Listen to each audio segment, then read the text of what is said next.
Nous commettons tous des erreurs et nous pouvons avoir des moments d'égarement. Cependant, nous devons nous repentir sincèrement devant Dieu.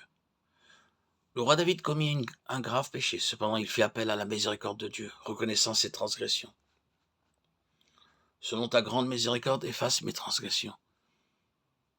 Lave-moi complètement de mon iniquité et purifie-moi de mon péché. Car je reconnais mes transgressions et mon péché est constamment devant moi. J'ai péché contre toi seul. Psaume 51, 3, 6. Nous devons être droits devant lui, ne jamais présenter d'excuses, mais reconnaître ouvertement notre péché, et saisir par la foi son pardon et la purification par son sang. 1 Jean 1,9, 1 Jean 1,7. Dieu désire que nous parvenions à la maturité spirituelle. C'est dans cette intention qu'il nous introduit dans des voies afin de nous apprendre qu'elles sont parfaites, indispensables à notre éducation. Ces voies sont celles de sa sagesse. Toutes ces voies sont justes. Deutéronome 32,4.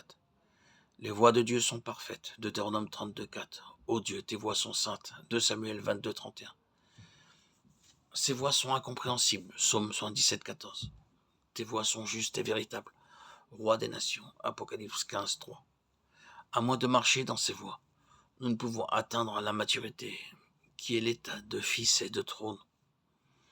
Soyons de ceux qui puissent rendre témoignage qu'ils sont disciplinés par les mains du Saint-Esprit à l'école de Dieu. Hébreux 12, 7 à 10.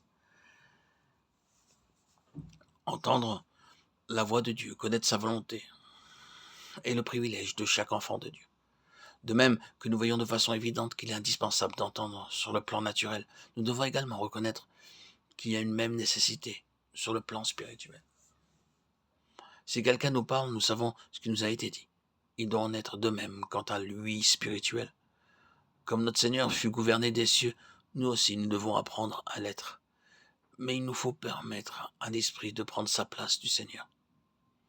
Nous devons éprouver un très grand besoin d'être conduits par lui et aspirer de tout notre cœur à apprendre une telle leçon, reconnaissant qu'elle est une nécessité fondamentale pour notre marche et notre utilité dans le dessein de Dieu.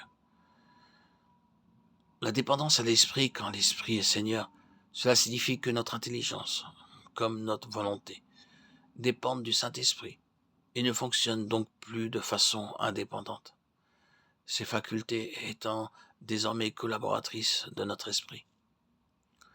La voix de l'Esprit de Dieu, qui est la voix de la vie, se fait entendre dans des vases entièrement consacrés.